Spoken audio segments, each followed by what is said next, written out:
I'm Carla Theobald. I'm one of the nurse care managers with Community Care of Wake and Johnston counties, and I do asthma education and in-home services for our clients. Community Care of Wake and Johnston counties is one of many networks all over the state. We serve the Medicaid population.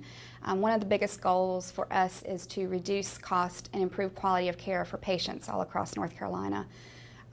One of the ways we do this is through a staff of nurses that follow up on emergency room visits, hospitalizations, and provider concerns for patients who are at risk. Well, I receive referrals from doctors' offices, emergency rooms, hospitals, and local providers for patients they feel are in need of asthma education. Once I get those referrals, I make a phone call to the parent or the family and just let them know a little bit about what we do and the services we're going to offer, which is the in-home asthma education. And then we just ask for a home visit so that we can provide those services. Once we're in the home, I'm really focusing on medication compliance, knowledge on the devices and medications and treatments, and also just general trigger compliance that's in the home. After I've done the home visit, I will generally follow the patient for a year. There's going to be subsequent home visits just to see if the education that was provided has been integrated into the home. And then there's going to be multiple monthly phone calls. I'm also going to be in touch with the patient's doctor and pharmacy and just make sure they understand that I'm in the home and I'm helping out with their asthma control. The real goal is for the patient and the family to be able to manage the asthma on their own. We're going to really work with the family, the patient, and the school system to make sure that there's an adequate emergency asthma plan in place. Many times this is where confusion lies between the home and the school, and we're going to really make sure there's a strong connection that the school and the family and the doctor are all working together as one. So once in the home, if I realize there's some environmental concerns, one of the great contacts we have is the environmental specialist through the Wake County Environmental Services. In conjunction with him, we really do an in-depth home analysis of asthma triggers and environmental problems that may be present in the home. I'm Jason Dunn with Wake County Environmental Services, and I'm part of the asthma program that the county has. We're partnered with the Community Care of Wake County, and what we do is we do home visits, and in the home visits what we're looking for environmental asthma triggers. When we do a environmental assessment visit, what we do is we're doing a walkthrough of the client's homes. These visits are scheduled and done with the nurse case manager from Community Care. When we go through the homes, we'll look to see if there are environmental triggers present.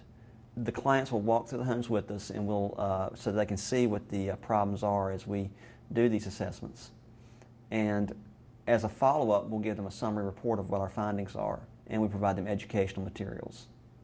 Environmental tobacco smoke can be a major asthma trigger. We make recommendations about environmental tobacco smoke and ways to limit clients' exposure to that tobacco smoke. For example, if a parent smokes and they have a child with asthma, we recommend that the individuals do not smoke in the presence of the child. We also look for issues like mold and humidity in the home and try to work with the clients on issues such as that. We look for signs of leaks, whether it be ceiling leaks, plumbing leaks, leaks in the bathroom, mold, mildew, and try to advise or educate the families on how to fix these items. We also look to see if on issues such as pets. Unfortunately, a lot of times asthma patients have an allergy to warm-blooded furry animals. Their fur, their dander, their saliva can be an asthma trigger. And so we try to work with them on those issues if they have pets in the home, where they can try to limit their exposure to the pets. Usually we recommend that pets be outside or at a minimum not in the bedrooms of the clients that have asthma. We also work to educate families of clients about the use of chemical products, strong chemical items such as bleach or aerosol cans can have strong fumes, and the aerosol particles themselves can be asthma triggers. So we try to educate them on wisely using these products, not using them when the person who has asthma is around, and also educating them about alternative ways to clean the home if they're interested. But we also look at pest issues, and for a person that has asthma, one of the major pest problems or major asthma triggers are cockroaches. So we try to work with families to make sure they don't have a pest problem. If they do, we try to give them education on how to limit the size of the pest infestation or to prevent the pest infestation. All right, and even working with them if they rent or don't own the property, and contacting landlords or even other agencies that can help them take care of the pest problems. We also try to educate our clients about outdoor air quality issues, and we provide them an air quality guide that they can use as a reference when watching weather forecasts on local television stations. This would let them know that they need to be aware of issues like, for example, high levels of pollen or high levels of air pollution or ozone. And with this color guide that we give them when they watch the forecast, they'll know that certain days the conditions outside are not as good and they need to be inside more. When we look for items like dust mites, what we're looking at is things that can cause dust to build up in the home. Dust mites are microscopic creatures that live in dust particles, and they basically feed on dead skin. They're everywhere, all over the planet. But for a person that has asthma, it could be a really serious allergy or trigger that could cause them to have an asthma attack.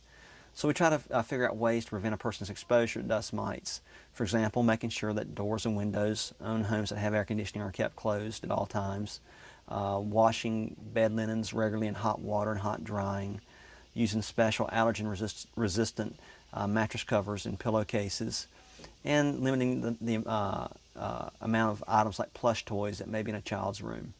We also, since a lot of times we have to recommend that the clients keep their windows and doors closed as much as possible because of air quality issues outside, we have to educate them also on making sure that the ventilation system inside is working okay. And that's an important part of that is changing out the air conditioning vent filters regularly. We usually recommend that they change these vent filters regularly, about every 3 months. If you're interested in the program, we work with Medicaid patients, and your provider could contact Community Care of Wake County. Their nurse case managers could set up an appointment for one of these assessment visits.